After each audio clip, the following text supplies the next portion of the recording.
Good evening all friend. আজকে ডিনারের menu হচ্ছে কষা কষা আলুর দম আর তার সাথে হচ্ছে কড়াইশুঁটির কচুরি।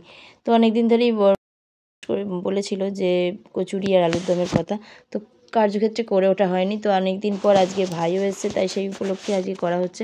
তো দেখো এখানে আলুর দমটা বসিয়ে দিয়েছি আর জিরে ফোড়ন দিয়ে, জিরে তেজপাতা ফোড়ন দিয়ে আলুর দমের আলুটা ভেজে নিচ্ছি। আর এখানে মশলা, এখানে পেঁয়াজ রসুন দিইনি কারণ আজকে হচ্ছে শনিবার, তাই নিরামিষই করছি। তো জিরে বাটা, আদা বাটা, লঙ্কা বাটা দিয়ে এখন দেখো মশলাটা কষিয়ে নেওয়া হচ্ছে। আর একটু ঝাল কম দিয়েই করব কারণ মিঠাই সোনা বেশি ঝাল খায় না, তো অল্প ঝালেতেই যেমন হয়। তো আলুর দমটা ভেজে নিই, তারপরে মশলা কষানো হয়ে এসছে প্রায়। তো ঢাকা চাপা দিলে মশলাটা বেশিক্ষণ একটু কষিয়ে নেবো যাতে টেস্টটা ভালো হয়।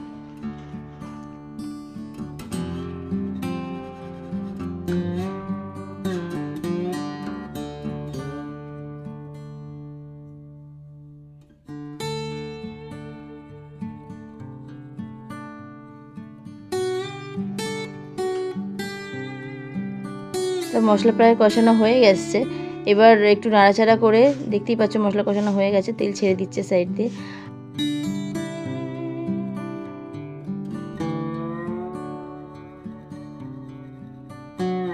আর এখানে দেখো পরিমাণ মতো গরম জল করে নিয়েছিলাম আমি আগেই, তো গরম জলটা দিয়ে দিচ্ছি। তো আলুটা আমি প্রেশারে আলাদা করে সিটি দিইনি, তাই একেবারে ডাইরেক্ট সিদ্ধ হবে, তাই জলটা একটু বেশিই দিয়েছি। তো নুন পরিমাণ মতো আগেই দিয়ে দিয়েছিলাম, তো চাপা ঢাকা দিয়ে দিলাম। আর 10 মিনিট ফোটার পর আমি এখন চাপা ঢাকা খুললাম, খুলে নুন ঝালটা দেখে একটু গরম মশলা আর দিয়ে আমি নামাবো আলুর দমটা। তো ঘি, সামান্য পরিমাণে ঘিটা দিয়েছি, ঘিটা তোমাদের সাথে দেখানো হয়নি, ঘিটা স্কিপ হয়ে গেছে। তো গরম মশলার একটু ভাজা মশলাও দিয়েছিলাম কারণ ভাজা মশলার আলুর দম খেতে ভাই খুব ভালোবাসে। তো এই দেখো চামচে করে আমি ঘিটা দিলাম। তো যাই হোক বোঝা যাচ্ছে না। তো মশলাগুলো দিয়ে আমি আলুর দমটা নামিয়ে নেব।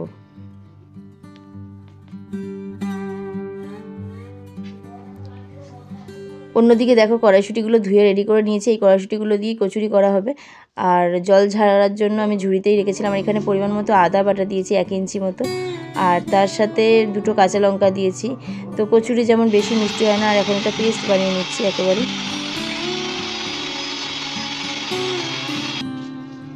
পেস্টটা দেখো হয়ে গেছে। তো এই কড়াইশুঁটির কচুরির পেস্ট খুব মিশি করে করতে হয় না, একটু খচা খচা থাকবে। আর অল্প তেল দিয়ে দিলাম কড়াইতে 1 চামচ মতো। তো তেল দিয়ে এই পেস্টটাকে একটু ভাজা ভাজা করে নেব।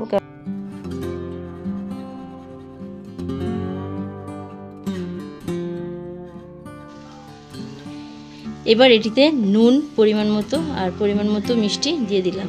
তো আমি দেখো এখানে 2 চামচ চিনি ইউজ করেছি, তোমরা তোমাদের স্বাদ মতো চিনি এখানে ব্যবহার করতে পারবে, কেননা কচুরির পুর একটু মিষ্টি মিষ্টি লাগে, তাই আমি একটু 2 চামচ মতো দিয়েছি চিনি। আর নুনও দিয়ে দেবো পরিমাণ মতো, কে কেমন নুন খাও সেই আন্দাজে নুনটা দিতে হবে।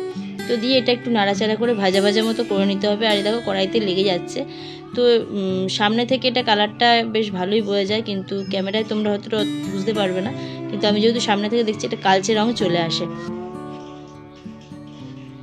তো এবার এটাতে পরিমাণ মতো একটু ভাজা মশলা আমি দিয়ে দেবো, কেননা ভাজা মশলার টেস্টটা অন্যরকম লাগে। তো এখানে অনেকেই গরম মশলা ইউজ করে, কিন্তু আমরা ভাজা মশলাটাই খেতে আমাদের ভালো লাগে, তাই আমরা এখানে ভাজা মশলা ইউজ করেছি। আর ভাজা মশলা বলতে আর কিছুই না, জিরে আর শুকনো লঙ্কা, সাদা জিরে শুকনো লঙ্কা একটু শুকনো খোলায় ভেজে ডাস্ট করে নিয়েছি, এটাকেই আমরা ভাজা মশলা বলে ব্যবহার করি। ব্যাস পুরো আমাদের রেডি। পরিমাণ মতো ময়দা নিয়ে নিয়েছি, এখানে ময়দাতে দেখো তেল দিয়ে দিচ্ছি পরিমাণ মতো। ময়নটা দিয়ে তেল, এখানে সাদা তেল আর চিনি আর নুন আমরা পরিমাণ মতো দিয়ে ময়নটা ভালো করে দিয়ে নেব। একটু তেলটা পরিমাণের চেয়ে একটু বেশিই দিতে হবে, কারণ তেলটা আমি এখানে 2 চামচ ইউজ করেছি, বড় টেবিল চামচের। তো ময়দার পরিমাণ অনুযায়ী তেলটা এখানে ইউজ করতে হবে। তো ময়নটা যেন একটু বেশি দেওয়া যায়, মানে তেলটা বিশেষ করে, তাহলে খাস্তা হবে কচুরিগুলো। তো দেখো ময়নটা দিয়ে আমি ভালো করে মিশিয়ে নিচ্ছি যেন কোনো রকম দানা না থাকে। তো ভালো করে মিশানো হয়ে গেছে, এবার গরম জল করে নিয়েছি। তো গরম জল দিয়ে ময়দাটা ভালো করে ঠেসে ঠেসে মেখে নিতে হবে, যেন মাখাটা যেন প্রচণ্ড নরম হয়। আর একটু নরমভাবেই মাখতে হবে, যেন খুব শক্ত না হয়ে যায়, তাহলে কিন্তু কচুরিগুলো ভালো ফুলবে না, প্লাস ফেটে যাবে। তো চলো আস্তে আস্তে ময়দাটা আমি ভালো করে অল্প অল্প জল দিয়ে মেখে নিচ্ছি। একবারে জল দেওয়া যাবে না, কারণ একবারে জল দিয়ে বেশি পাতলা হয়ে যাবে, তো সেটাতে ভালো কচুরি হবে না। আর পুর ভরতে গেলে তখন অন্যরকম হয়ে যাবে ব্যাপারটা। তো দেখো ময়দা আমার মাখা হয়ে গেছে, আর বললামই বেশি একটু নরম নরম হবে ঠিকই, কিন্তু খুব বেশি শক্ত যেন না হয়। তো এটাই আবার কিছুক্ষণের জন্য আমি রেখে দেবো, তখন এটাই বেশ ভালো হয়ে যাবে। তো যতটা থেসে এইভাবে হাত দিয়ে চেপে চেপে মাখতে হবে ভালো করে, যেন ভালো করে মাখাটা হয়। এই ময়দা মাখার ওপর কচুরির টেস্ট অনেকটা নির্ভর করছে। তো দেখো মাখা হয়ে গেছে। এখানে আমি একটু সাদা তেল নিলাম, সামান্য 1 চামচের মতো নিয়ে এটাকে আমি চারিদিকে বুলিয়ে রেখে দেবো। এই কচুরি মেন টেস্ট হওয়ার পিছনে এইটাই হলো আসল রহস্য। এই তেল মাখিয়ে রাখলে এটা ময়েশ্চারটা বজায় থাকে, আর ময়দাটা চটচট করে শক্ত হয়ে যায় না। তো এটা আমি ঢাকা চাপা দিয়ে এইভাবেই 15 মিনিট আমি রেখে দিলাম। দেখো 15 মিনিট পর আমি ঢাকাটা খুলে এখান থেকে লেচি কেটে নেব। তো কে কেমন তোমরা সাইজের কচুরি খাবে সেই আন্দাজেই লেচি কাটতে হবে। তো আমরাও পরিমাণ মতো আগে একটু ঠেসে নিচ্ছি, ভালো করে একটু মেখে নেব আরেকবার। তো মাখাটা দেখতেই পাচ্ছ ময়দাটা আগের চেয়ে অনেকটাই এখন সফট হয়ে গেছে, এবং যে শক্ত ভাবটা বা নরম ভাবটা ছিল এটা অত্যাধিক কোনোটাই নেই, বেশ একটা নরম ভাব চলে এসছে ময়দার মধ্যে। তো এবার এটা পরিমাণ মতো লেচিগুলো আমরা দেখো সবাই মিলে হাতাহাতি কেটে নিচ্ছি। তো লেচিটা এই সময় আমার হাজব্যান্ড চলে এসেছিলো, তাই একটু তাড়াতাড়ি ছিল, তাই সবাই মিলে হাত দিয়ে তাড়াতাড়ি কাটা হচ্ছে। তো লিচিগুলো দেখো আমাদের প্রায় কাটা হয়ে এসছে। তো এক সাইজের কেটে নিতে হবে, নাহলে কোনো কচুরি মোটা থাকবে, কোনোটা পাতলা হয়ে যাবে, তাই আমরা এক সাইজ করে কচুরিটা কেটে নিচ্ছি লিচিগুলো।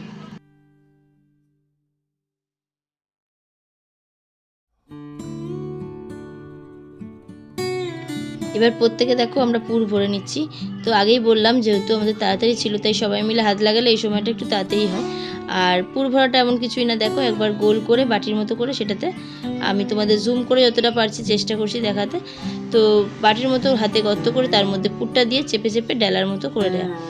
তো এই পুরটা করতে একটু সময় লাগে, তাই সবাই মিলে হাত লাগালে একটু তাড়াতাড়ি হয়ে যায়। তো চলো সবকটা আমরা পুর ভরে রেডি করে নিই।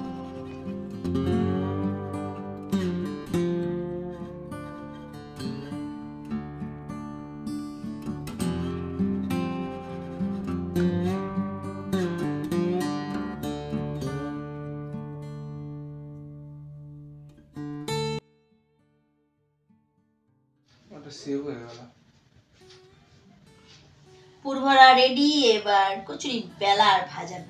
চলো দেখো কচুরিতে পুর ভরা হয়ে গেছে। তো আমি এখানে বেলে নিচ্ছি, আর ওদিকে মা ভাজছে। তো গরম গরম কচুরি ভাজা স্টার্ট করে দিয়েছি, আর সবাই খেতে বসবে বলে সবাই রেডি হয়ে বসে আছে ওদিকে টেবিলে। তো তাড়াতাড়ি একটু বেলতে হচ্ছে, আর কারণ মা তাড়াতাড়ি ভাজছে, তো আমি যদি দেরি করি তো মায়েরও ভাজতে দেরি হয়ে যাবে। তো এই দেখো ভেজে আমি এখানে বেলে রাখছি, আর ওদিকে পাশের ওভেনে দাঁড়িয়ে দাঁড়িয়ে মা ভাজছে। তো চলো ভেজে নিই বাদবাকিগুলো বেলে।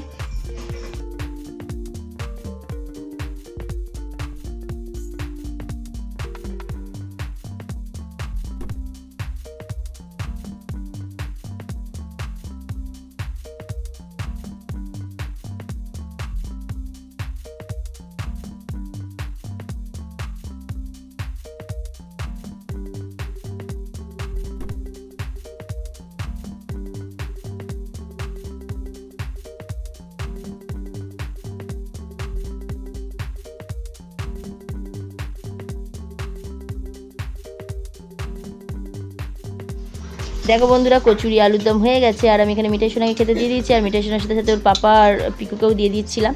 তো ওদিকে খাবারটা আমি বাড়ছি, আর আলুর দমটা একটু আমি বেশি কষা করিনি, তাই একটু সামান্য ঝোল রেখেছিলাম, কারণ নতুন আলু একটু ঝোল টেনে নেয় খাওয়ার সময়, তাই একটু ঝোলঝোলি রেখেছিলাম।